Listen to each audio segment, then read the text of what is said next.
Ever wondered how evangelists make people do things that they weren't going to do when they walked in the door? Well, let's look at the lies and emotional manipulation that makes that happen. Buckle up. Hi, I'm Jeremy. I'm a deep skeptic, also a pastor. It starts before the altar call. It starts before the evangelist asks people to do anything. There is this music and that brings people to this emotional high and then ultimately crashes down into this very somber, very reflective moment. And what that does is it is conditioning people to allow their emotions to be controlled and shaped by this experience. And along the way, the emotional experience, the emotions of the moment are characterized as God, as experiencing God. Like, oh, we can feel your presence in this space. We can feel you moving inside of us. And that labeling of the emotional experience as God means that this control over the emotions is not just controlling their emotional state. It's controlling what they perceive is God. And later, what they perceive God is saying to them. True confession time, I did some of this stuff.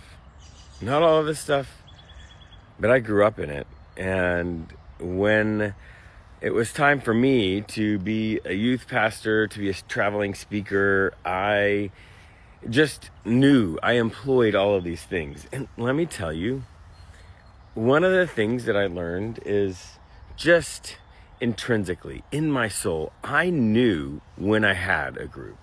Like, I knew when it had all worked, and when it had all worked, I just went into it, right? I went straight into the altar call. I went straight into telling them what it was that God wanted them to do tonight.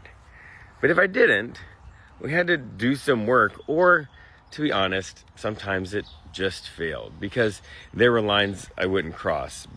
The lines that I wouldn't cross were lines that traumatized me significantly when I was younger. Let me tell you one of those. I was a teenager. This guy came to our summer camp. I got there late. I was sitting in the back, and he clearly realized that things were not going the way he wanted, and he pulled out several important things.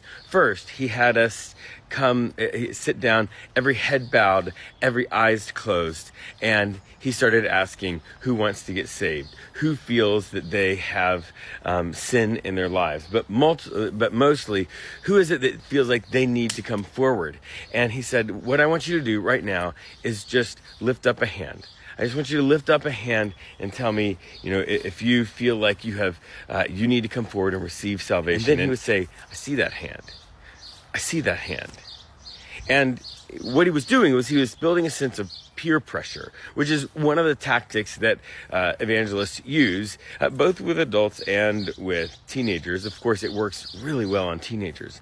But when he started saying, I see that hand, I was thinking, I don't know. I didn't feel anything. I don't know what's going on. So I opened my eye, and there were no hands. No hands were going up. And then he started to do this thing. There's a technique that will cause the sort of wearing down of people's emotions. It is this repetitive call. This is a psychological technique. The place you see this is in infomercials. In infomercials, they will tell you things about the product over and over again. Things that the first time you hear them just doesn't sound realistic. But when you hear them over and over again, oh wow, this is just magic. It just cleans things. It just works. When you hear them over and over again, guess what? You start to believe them. And so what he does is he starts saying, look, today is the day of salvation. It is time for you to come forward. You've got to stand up. You've got to come forward. Today is the day. Tomorrow you could die and this would be it. You got to stand up. You've got to come forward. In just a minute, I'm going to ask you to do that. All of you who raised your hands, all of you who didn't raise your hands, all of you who have sin in your life. And then he brought the band to the stage. They started singing this emotional song that said, come running to the mercy seat where Jesus is seated. Come running to the mercy seat. I'm running to the mercy seat. And then what he said is like, okay, on the count of 3, I'm gonna tell you to open your eyes. And when you open your eyes, I want you to just stand up. Don't look around you. Just stand up. Today is the day. Stand up and come forward. And he did.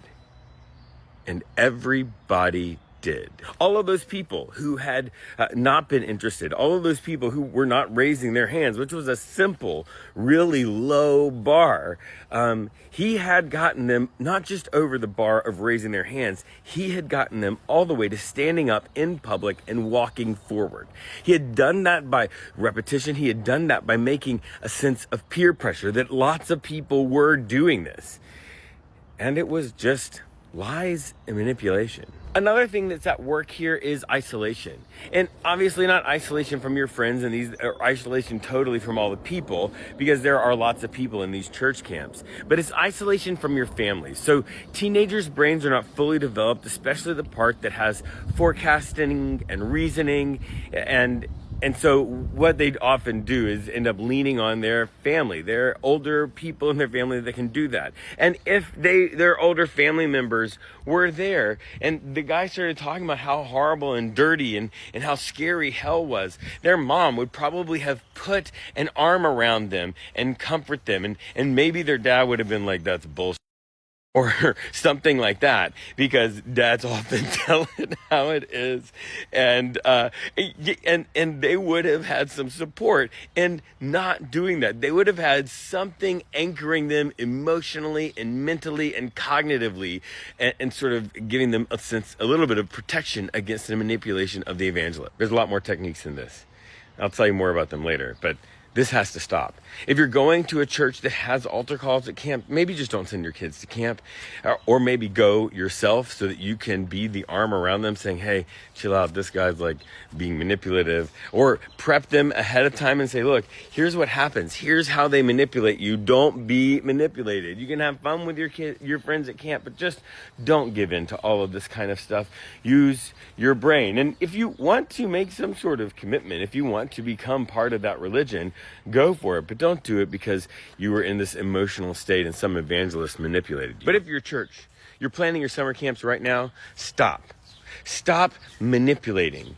Don't give kids this sense that if they just make this one decision, everything gets better. They will go to heaven. Their life will be better because God's Spirit will be dwelling in them. That is not true. That is not how this goes. And when you manipulate people, it's just wrong.